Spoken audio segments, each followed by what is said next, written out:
সুপ্রিয় শিক্ষার্থীবৃন্দ, কেমন আছো তোমরা? আশা করি ভালো আছো। তো আমাদের সঙ্গে আজকে আবার কথা হবে তোমাদের যে উচ্চ মাধ্যমিক শ্রেণীর যে পদার্থবিজ্ঞান প্রথম পত্র, এই প্রথম পত্র বইয়ের শেষ অধ্যায় অর্থাৎ 10ম অধ্যায় আদর্শ গ্যাস এবং গ্যাসের গতিতত্ত্ব নিয়ে।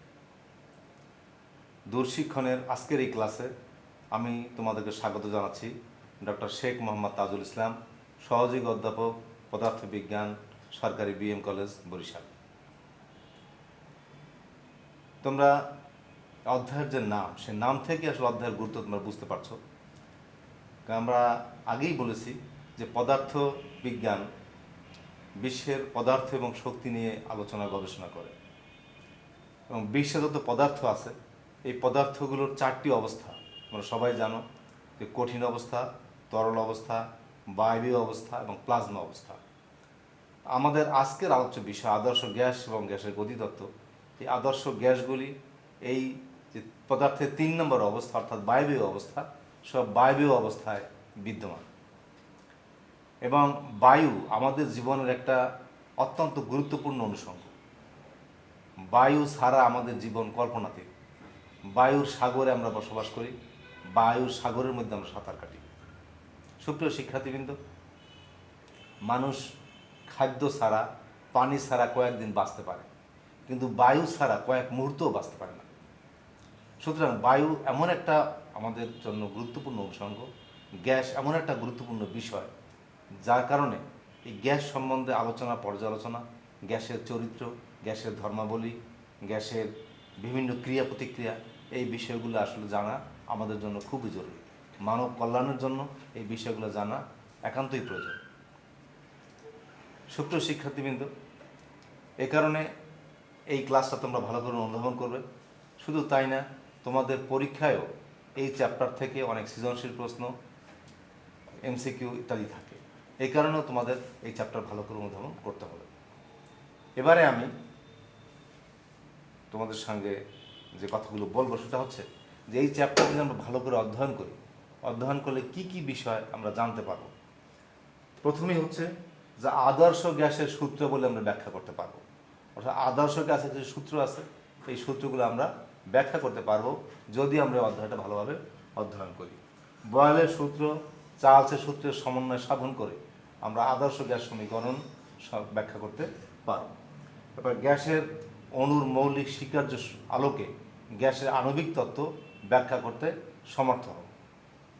আরও পারব কি, গ্যাসের গতিতত্ত্ব ব্যবহার করে আদর্শ গ্যাসের সূত্রগুলো আমরা ব্যাখ্যা করতে পারব। এবার শক্তির সমবিভাজন নীতি, একটা নীতি আছে, সেই নীতিটাও আমরা ব্যাখ্যা করতে পারব। এবারে জলীয় বাষ্প এবং বায়ুচাপের মধ্যে সম্পর্ক বিশ্লেষণ করতে পারব এবং শিশিরাঙ্ক বা আপেক্ষিক আর্দ্রতার মধ্যে সম্পর্ক আমরা বিশ্লেষণ করতে পারব। তাহলে এই বিষয়গুলা আমরা যদি এই চ্যাপ্টারটা ভালোভাবে অধ্যয়ন করি তাহলে এই বিষয়গুলা আমাদের পক্ষে অনুধাবন করা, উপলব্ধি করা সম্ভব হবে। সুপ্রিয় শিক্ষার্থীবৃন্দ, এবার আমরা আমাদের মূল আলোচনায় প্রবেশ করছি। আমরা আগেই বলেছি যে চ্যাপ্টার আমরা আদর্শ গ্যাস ও গ্যাসের গতিতত্ত্ব। তো এই চ্যাপ্টার বুঝতে হলে প্রথমেই গ্যাস কাকে বলে, গ্যাসের প্রকারভেদ কি, এই বিষয়গুলো নিয়ে আমরা আলোচনা করব। গ্যাস কাকে বলে? সাধারণ বায়ুচাপে যে সকল পদার্থের স্ফুটনাঙ্ক কক্ষ তাপমাত্রার চেয়ে কম তাদেরকে আমরা বলি গ্যাস। অর্থাৎ স্বাভাবিক তাপে এবং চাপে যে সমস্ত পদার্থ বায়বীয় অবস্থায় থাকে সেগুলোই হচ্ছে গ্যাস। এই গ্যাস প্রধানত 2 প্রকার, আদর্শ গ্যাস এবং বাস্তব গ্যাস। আদর্শ গ্যাস কাকে বলে? আদর্শ গ্যাস হলো যে সকল গ্যাস সকল তাপমাত্রা এবং চাপে বয়েল এবং চার্লসের সূত্র পূর্ণভাবে মেনে চলে, সেটাকে আমরা বলি আদর্শ গ্যাস। অর্থাৎ বয়েল এবং চার্লসের সূত্র সকল তাপমাত্রায় পূর্ণভাবে মেনে চলে যে গ্যাস, সেই গ্যাসই হচ্ছে আদর্শ গ্যাস। আর যে সকল গ্যাস সকল তাপমাত্রায় বয়েল এবং চার্লসের সূত্র পূর্ণভাবে মেনে চলে না, সেই সমস্ত গ্যাসকে আমরা বলি বাস্তব গ্যাস। প্রকৃতিতে আসলে আদর্শ গ্যাস অস্তিত্ব নাই বললেই চলে। যত গ্যাস সব বাস্তব গ্যাস, আমাদের চারিপাশে যত গ্যাস আছে সবই বাস্তব গ্যাস। এবারে আমরা যে বিষয়টা আলোচনা করব তা হচ্ছে প্রমাণ তাপমাত্রা এবং প্রমাণ চাপ। এই দুটো কথা আমাদের ভালো বুঝতে হবে। এই কারণে যে এই চ্যাপ্টারে বিভিন্ন আলোচনা প্রসঙ্গে এই কথা দুটো বারবার ঘুরে ফিরে আসবে। প্রমাণ তাপমাত্রা, প্রমাণ চাপ। প্রমাণ তাপমাত্রা বা আদর্শ তাপমাত্রা, ইংলিশে বলে STP, standard temperature and pressure, অথবা NTP, normal temperature and pressure. Bangla হচ্ছে প্রমাণ তাপমাত্রা এবং চাপ। যে তাপমাত্রায় প্রমাণ চাপে বরফ গলে পানিতে পরিণত হয় অথবা পানি ঘনীভূত হয়ে বরফে পরিণত হয়, সেই তাপমাত্রাকে আমরা বলি প্রমাণ তাপমাত্রা। অর্থাৎ প্রমাণ চাপে বরফের যে গলনাঙ্ক, সেই তাপমাত্রাটাই হচ্ছে প্রমাণ তাপমাত্রা। এবং এই তাপমাত্রাটা হচ্ছে কেলভিন স্কেলে 273.15 কেলভিন। 273.15 কেলভিনকেই বলা হয় প্রমাণ তাপমাত্রা। এরপর আমরা আলোচনা করব প্রমাণ চাপ। প্রমাণ চাপ কি? প্রমাণ চাপ হলো সমুদ্র পৃষ্ঠে 45 ডিগ্রি অক্ষাংশে 273.15 কেলভিন তাপমাত্রায় উল্লম্বভাবে অবস্থিত 760 মিলিমিটার উচ্চতা বিশিষ্ট শুষ্ক এবং বিশুদ্ধ পারদ স্তম্ভ তার তলদেশে যে চাপ প্রদান করে তাকেই বলা হয় প্রমাণ চাপ। অর্থাৎ 760 মিলিমিটার তথা আমরা বলতে পারি 76 সেন্টিমিটার। 76 সেন্টিমিটার পারদের একটা স্তম্ভ, যে পারদটা বিশুদ্ধ এবং শুষ্ক, সেই পারদের স্তম্ভ এই 76 সেন্টিমিটার উঁচু, তার তলদেশে যে চাপ প্রয়োগ করে সেই চাপটাকে আমরা বলি প্রমাণ চাপ। তবে এই পারদ স্তম্ভটা থাকতে হবে কোথায়? 45 ডিগ্রি অক্ষাংশে এবং সমুদ্রের সমতলে, তাহলে এই চাপটাকে আমরা বলবো প্রমাণ চাপ।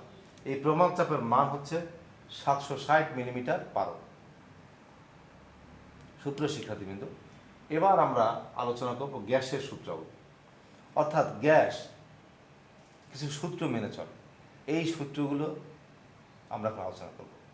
বিভিন্ন বিজ্ঞানী, আমরা আগেই বলেছি যে মানুষের জীবন ধারণের জন্য, শুধু না সমগ্র জীবজগতের জীবন ধারণের জন্য গ্যাস অত্যন্ত অপরিহার্য। এই জন্য গ্যাস নিয়ে অনেক পরীক্ষা নিরীক্ষা গবেষণা বহু যুগে বহু বিজ্ঞানীরা করেছেন। বিজ্ঞানী রবার্ট বয়েল উনি একটা সূত্র প্রদান করছেন, যে সূত্রটাকে বলা হয় বয়েলের সূত্র। তবে এই সূত্রগুলো আলোচনার আগে একটা বিষয় একটু স্পষ্ট করা প্রয়োজন, তা হচ্ছে পিভিটি, চাপ, আয়তন এবং তাপমাত্রা। অর্থাৎ তাপমাত্রা বৃদ্ধি পেলে চাপ এবং আয়তন বৃদ্ধি পায় বা পরিবর্তন হয়। এখন এই পরিবর্তনটা সকল ক্ষেত্রেই হয়। তাপমাত্রা বৃদ্ধি পেলে চাপ, আয়তনের যে পরিবর্তন, এটা কঠিন পদার্থের বেলায় হয়, তরল পদার্থের বেলায় হয়, বায়বীয় পদার্থের বেলায় হয়। কিন্তু বায়বীয় পদার্থের বেলায় পরিবর্তনটা অত্যন্ত ব্যাপক। অর্থাৎ তাপমাত্রার সামান্য বৃদ্ধিতে চাপ এবং আয়তনের ব্যাপক পরিবর্তন হয় তরল এবং কঠিন পদার্থের তুলনায়। বায়ু পদার্থের এই পরিবর্তনটা অত্যন্ত বেশি। বিধায় আমরা এই যে পিভিটি, এই পিভিটিতে একটা গুরুত্বপূর্ণ বিষয় হচ্ছে এই যে যদি আমরা দেখতে চাই যে আয়তনের সাথে তাপমাত্রার সম্পর্ক কী, অর্থাৎ তাপমাত্রা বৃদ্ধি বা হ্রাস করলে আয়তন, গ্যাসের আয়তন কীরকম পরিবর্তন হয়, সেটা যদি দেখতে চাই তাহলে অবশ্যই চাপকে স্থির রাখতে হবে। অর্থাৎ এই তিনটার মধ্যে যে কোনো দুইটার সম্পর্ক যদি নির্ণয় করতে চাই তাহলে তৃতীয়টাকে অবশ্যই স্থির রাখতে হবে। স্থির যদি না রাখি তাহলে এই যে সম্পর্ক বা এই যে পরিবর্তন বা প্রভাব, এটা অ্যাকুরেটলি নির্ণয় করা সম্ভব হবে না। এই কারণে এই যে তিনটা সূত্র, বয়েলের সূত্র, চার্লসের সূত্র এবং চাপের সূত্র, এই তিনটা সূত্রই মূলত এই তিনটা রাশির পারস্পরিক সম্পর্কের বিষয়। তবে প্রত্যেক সূত্রেই দুইটা রাশির সম্পর্ক বর্ণনা করা হয়েছে। যে দুইটা রাশির সম্পর্ক বর্ণনা করা হয়েছে সেই দুইটা বাদে তৃতীয় যেটা থাকে সেটাকে স্থির রাখা হয়। এই জিনিসটা মনে রাখতে হবে। মনে রাখলে এই সূত্রগুলো মুখস্থ করা লাগে না, সহজেই মনে রাখা যায়। তা আমাদের যে বয়েলের সূত্র, এটা হচ্ছে আয়তন এবং চাপের মধ্যে সম্পর্ক নির্দেশ করেছে। আয়তন এবং চাপ। তাহলে তৃতীয় রাশি কোনটা? তাপমাত্রা। তাহলে বয়েলের সূত্রের ক্ষেত্রে তাপমাত্রা স্থির। তাহলে বয়েল কি করছেন? নানান পরীক্ষা নিরীক্ষা গবেষণা করে ওনার যে সিদ্ধান্ত উনি জানিয়েছেন বয়েলের সূত্রের মাধ্যমে, সেটা হচ্ছে কোনো নির্দিষ্ট বলের গ্যাসের তাপমাত্রা স্থির থাকলে তার আয়তন চাপের ব্যস্তানুপাতে পরিবর্তিত হয়। অর্থাৎ আয়তন চাপের ব্যস্তানুপাতিক। কখন? যখন তাপমাত্রা স্থির। আর একটা পূর্ব শর্ত এগিয়ে সূত্রগুলোর বেলা আছে, সেটা হচ্ছে যে তিনটা সূত্রের বেলায় ভর স্থির থাকতে হবে, ভর নির্দিষ্ট থাকতে হবে। ভরের কোনো পরিবর্তন হতে পারবে না। বয়েলের সূত্রেও পারবে না, চার্জের সূত্রেও পারবে না, চাপের সূত্রেও পারবে না। প্রত্যেকটা সূত্রেই এখানে ভর স্থির, ভর নির্দিষ্ট, ভরের কোনো পরিবর্তন হবে না। তাহলে বয়েলের সূত্রটা আবার যদি বলি, কোনো নির্দিষ্ট ভরের গ্যাসের তাপমাত্রা স্থির থাকলে তার আয়তন চাপের ব্যস্তানুপাতিক, অর্থাৎ ভি প্রপোর্শনাল টু 1/p। তোমরা স্লাইডে দেখতে পাচ্ছ ভি প্রপোর্শনাল টু 1/p, অর্থাৎ চাপ বৃদ্ধি পেলে কি হবে, আয়তন কমবে, চাপ হ্রাস পেলে কি হবে, আয়তন বৃদ্ধি পাবে। এরপরে আমরা আলোচনা করবো চার্লসের সূত্র। এখানে ওই পূর্ব শর্ত আছে যে ভর স্থির থাকবে। তাহলে স্থির ভরের গ্যাসের জন্য এই সম্পর্কটা কিসের কিসের, আয়তন এবং তাপমাত্রা। চার্লসের সূত্রটা গ্যাসের আয়তন এবং তাপমাত্রার মধ্যে সম্পর্ক প্রকাশ করে। তাহলে এখন তৃতীয় রাশি কোনটা, তৃতীয় রাশি হলো চাপ। তাহলে এখানে চাপ স্থির রাখতে হবে। চার্লসের সূত্রের বেলায় চাপ স্থির।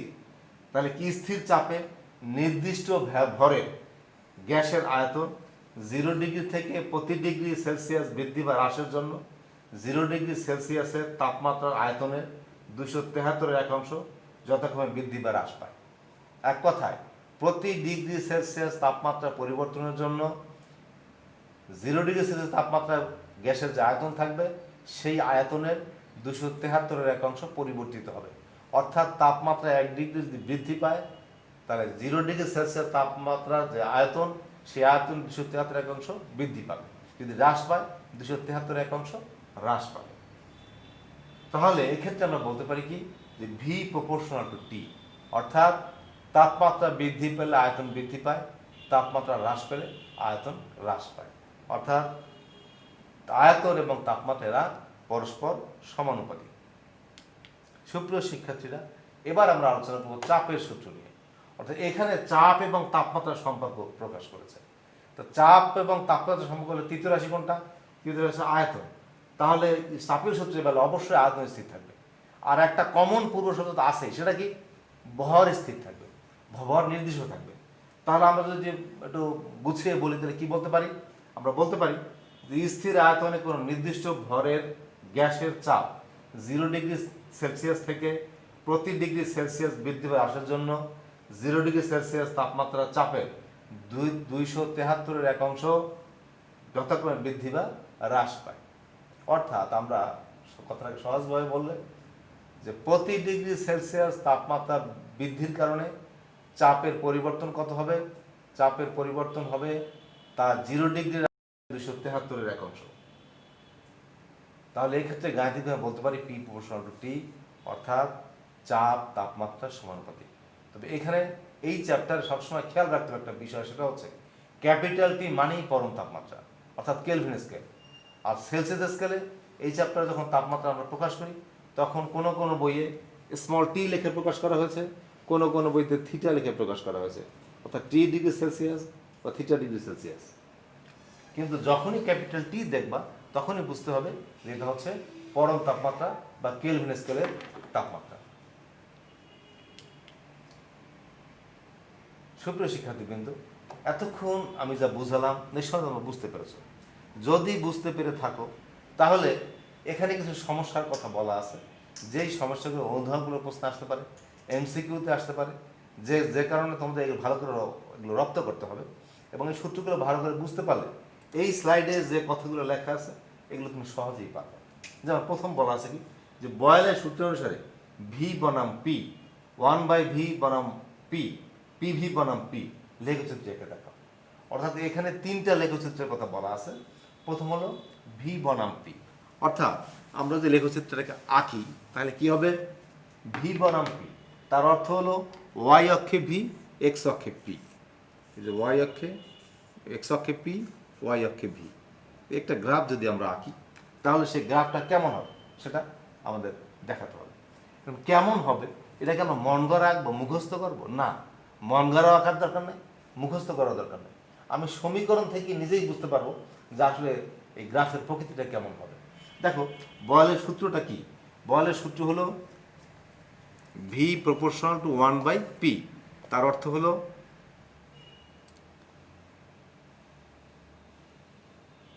পি তার অর্থ কি? এটা ব্যস্তানুপাতিক। এটা দ্বারা কি বুঝাবে? এটা হচ্ছে ব্যস্তানুপাতিক। ব্যস্তানুপাতিক মানে কি? একটা বাড়লে পি বাড়তে থাকলে ভির মান হ্রাস পাবে। তাহলে এই ধরনের ব্যস্তানুপাতিক গ্রাফগুলো এই আকার ধারণ করে। কোন আকার? এই যে এই আকার। অর্থাৎ চাপ যত বাড়তে থাকবে আয়তন তত কমতে থাকবে। তাহলে এইটা হচ্ছে কি? ভি বনাম পি লেখচিত্র। আচ্ছা, এরপরে বলা হয়েছে 1/b বনাম পি। অর্থাৎ আমরা ওয়াই অক্ষে ভি না নিয়ে যদি 1/v নেই, তাহলে গ্রাফিক চিত্রটা কেমন হবে? ভি না নিয়ে 1/v নেই, তাহলে গ্রাফিক চিত্র কেমন হবে? তাও কিন্তু আমরা এই বয়েলের সূত্র থেকেই আমরা বের করতে পারি। কিভাবে পারি?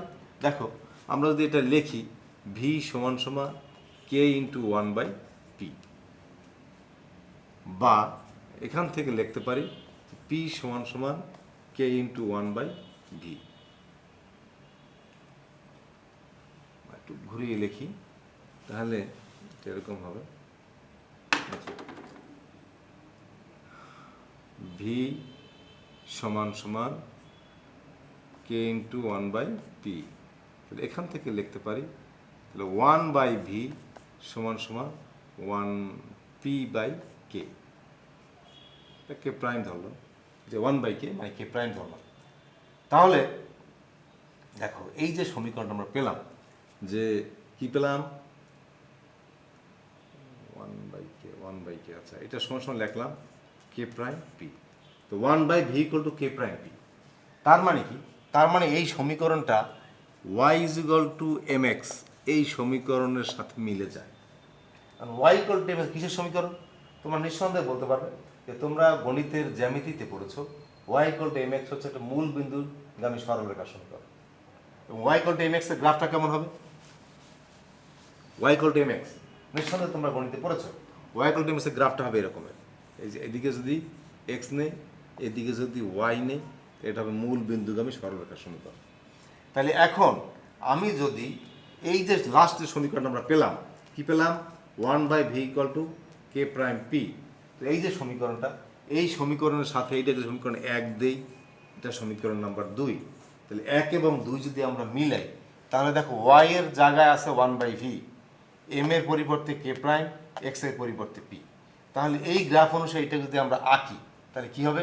এটাও কিন্তু y ইকুয়াল টু mx, তার মানে এটাও কিন্তু একটা মূল বিন্দুগামী সরলরেখার সমীকরণ হবে।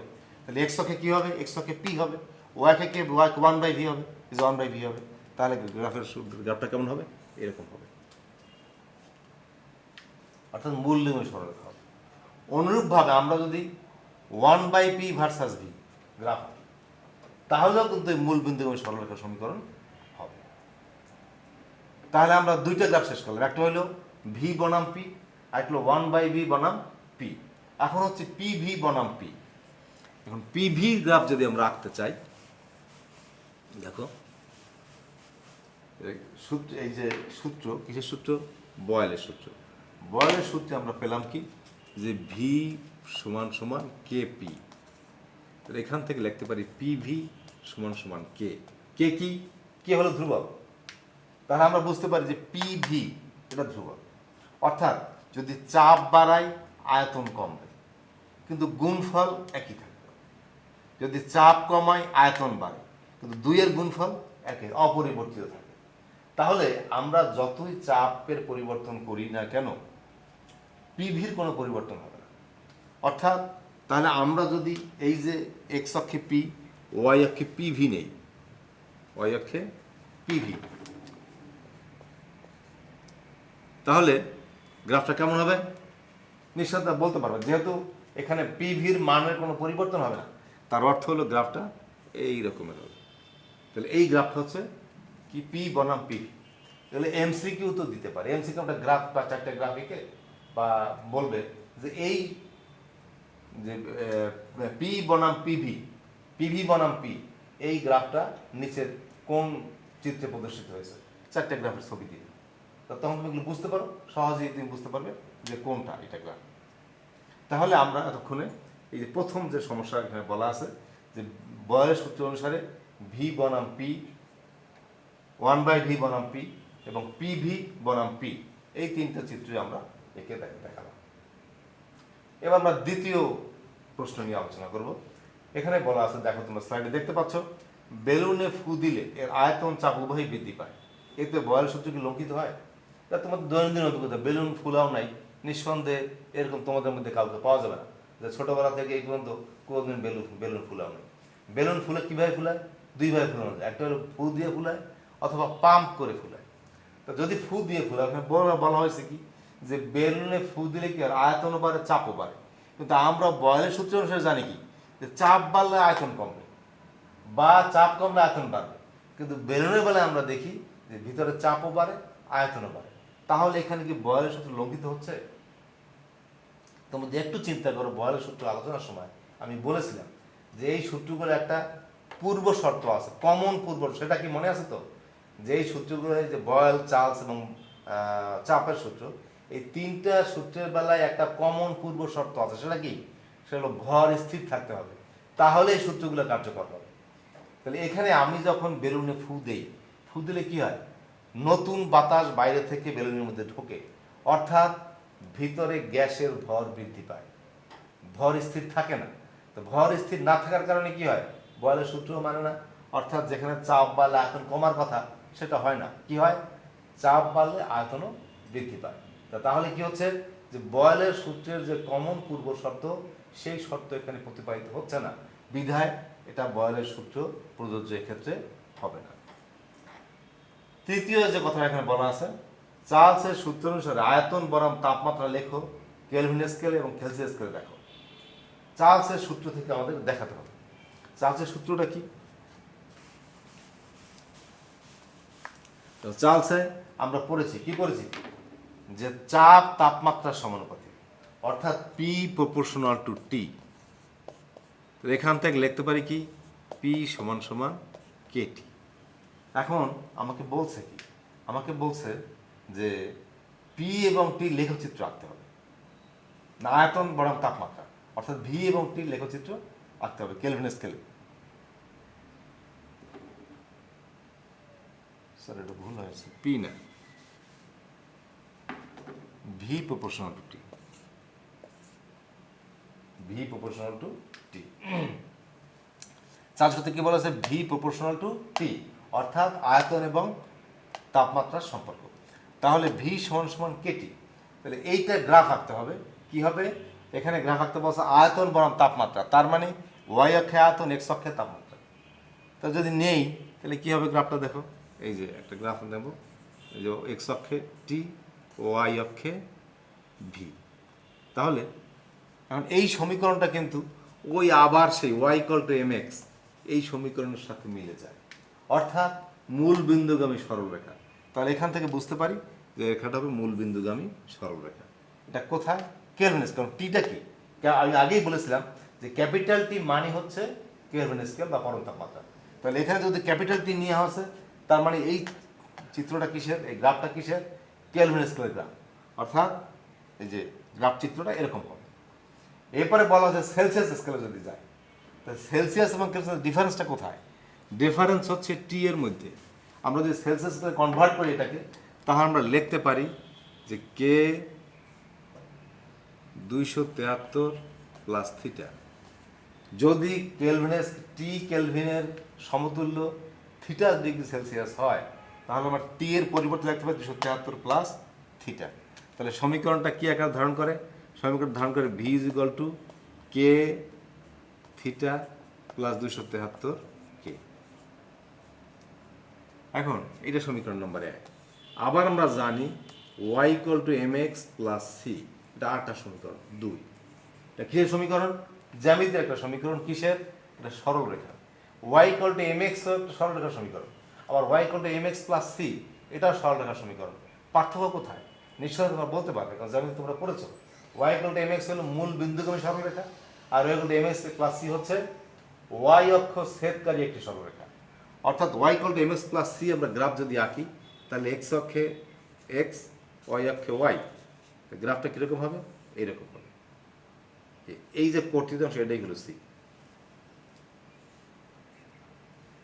তাহলে আমরা বুঝতে পারি যদি আমরা এখন এই সমীকরণটার জন্য আমরা যদি গ্রাফ আঁকি, লেখচিত্র আঁকি, তাহলে আমরা কি দেখতে পাবো?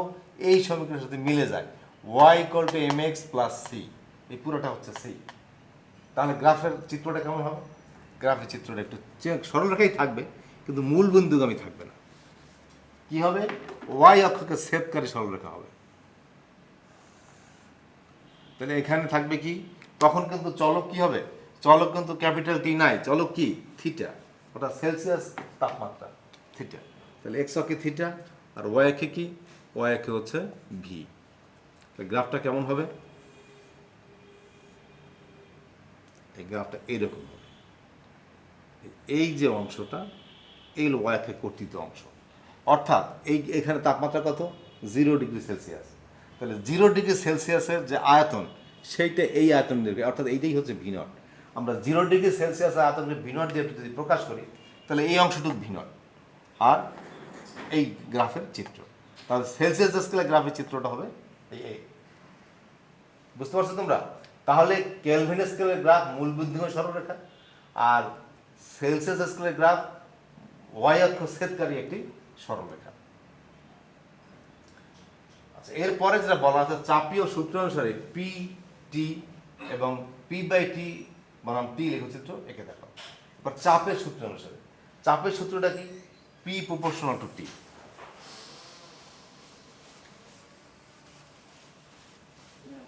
দেখো চাপের সূত্রটা কি? P proportional to T. P proportional to T. তাহলে এখান থেকে লিখতে পারি কি? পি সমান সমান কেটি। তাহলে এখন এখানে বলছে কি? পিটি লেখচিত্র আঁকতে বলছে। তা পিটি লেখচিত্র মানে কি? মানে হচ্ছে যে এই যে একটা গ্রাফ আঁকবো, যার এক্স অক্ষে থাকবে টি, ওয়াই অক্ষে থাকবে পি। তাহলে এই সমীকরণটা আবার দেখো, সে ওয়াই = mx সমীকরণের সাথে মিলে যায়, যেখানে ওয়াইয়ের জায়গায় পি, এক্স এর জায়গায় টি। তাহলে সমীকরণটা কেমন হবে? সহজে বুঝতে পারতেছো যে সমীকরণটা হবে মূল বিন্দুগামী সরলরেখা। অর্থাৎ এই যে সমীকরণটা হবে এইরকম হবে, মূল বিন্দুগামী সরলরেখা। এটা হলো পি বনাম টি, এটা পি বনাম টি গ্রাফ এটা। আচ্ছা, এরপরে বলা হয়েছে পি/টি বনাম টি লেখচিত্র আঁকতে।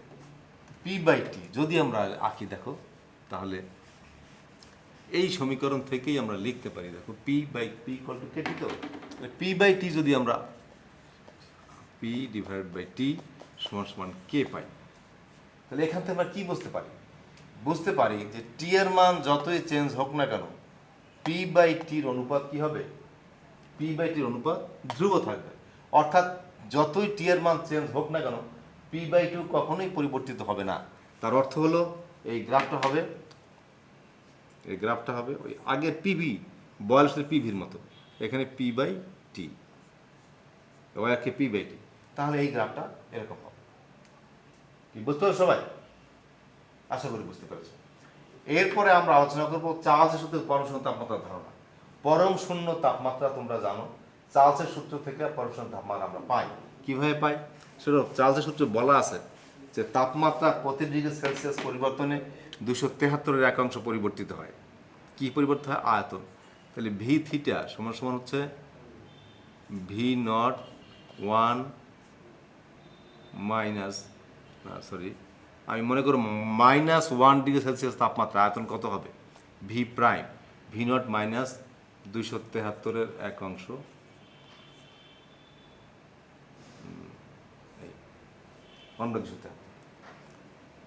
তাহলে আমরা বলতে পারি যে যদি -2 ডিগ্রি হয়, তাহলে ভি ডাবল প্রাইম সমান সমান ভি নট -1 -2/273। এভাবে করতে পারে। যখন -273 ডিগ্রি সেলসিয়াসে নামবো, তখন কি হবে? ভি ট্রিপল প্রাইম সমান কি হবে? V naught 1 -273/273। তার অর্থ কি? ভি নট 1 -1 সমান 0। অর্থাৎ গ্যাসের আয়তন 0 হয়ে যাবে। তাহলে -273 ডিগ্রি সেলসিয়াস তাপমাত্রা গ্যাসের আয়তন 0 হয়। এই তাপমাত্রাটাকে বলা হয় পরম শূন্য তাপমাত্রা। তাহলে আমরা পরম তাপমাত্রার সংজ্ঞা কিভাবে দিতে পারি যে তাপমাত্রায় স্থির চাপে কোনো নির্দিষ্ট ভরের গ্যাসের আয়তন 0 হয় এবং গতিশক্তি লোপ পায়, তাকে পরম শূন্য তাপমাত্রা বলা হয়। সুপ্রিয় শিক্ষার্থী, স্লাইড তুমি আরেকটা জিনিস দেখতে পাচ্ছ, সেটা হচ্ছে সমায়তনে দুটি বায়ুপূর্ণ বেলুনের একটিকে কোনো ঘরের মধ্যে অপরটিকে ঘরের বাইরে রৌদ্রে রাখলে উভয়ের বা মধ্যে বায়ুচাপ কি সমান হবে? আসলে আমরা কিন্তু চার্জের সূত্র থেকে না চাপের সূত্র থেকে বলতে পারি, কি বলতে পারি? পি প্রপোর্শনাল টু টি, অর্থাৎ তাপমাত্রা বৃদ্ধি পেলে চাপ বৃদ্ধি পাবে। এখন বেলুনের একটা আছে ঘরের মধ্যে, একটা আছে রৌদ্রের মধ্যে।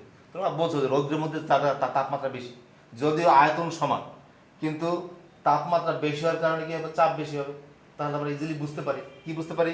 যে যদি আয়তন সমান হওয়া সত্ত্বেও, বায়ু পরিমাণ সমান থাকা সত্ত্বেও, যেটা রৌদ্রে আছে তার তাপমাত্রা বেশি, তাপমাত্রা বেশি বিধায় চাপও বেশি হবে। তো সুপ্রিয় শিক্ষার্থীবৃন্দ, আমরা আজকে ক্লাসে যে বিষয়গুলো আলোচনা করলাম তার মধ্যে আছে গ্যাস এবং এর প্রকারভেদ, প্রমাণ তাপমাত্রা এবং চাপ, গ্যাসের সূত্রগুলি। গ্যাসের সূত্রগুলির মধ্যে আমরা তিনটা সূত্র আলোচনা করেছি: বয়েলের সূত্র, চার্জের সূত্র এবং চাপের সূত্র। এবং এই সূত্রগুলোর বিভিন্ন গ্রাফ, এর ব্যাখ্যা বিশ্লেষণ আলোচনা করেছি। আশা করি তোমরা বুঝতে পেরেছ। এবং যতটুকু তো আমি আলোচনা করেছি এটা তোমরা আবার পড়বে, ভালোভাবে অনুধাবন করবে, কোথাও কোনো সমস্যা থাকলে সেই সমস্যাগুলো সমাধান করবে। তা আজকে ক্লাসে সবাই অংশগ্রহণের জন্য সকলকে ধন্যবাদ জানিয়ে আজকে ক্লাস এখানে শেষ করছি। সবার জন্য শুভকামনা রইল। সবাই ভালো থেকো। আল্লাহ হাফেজ।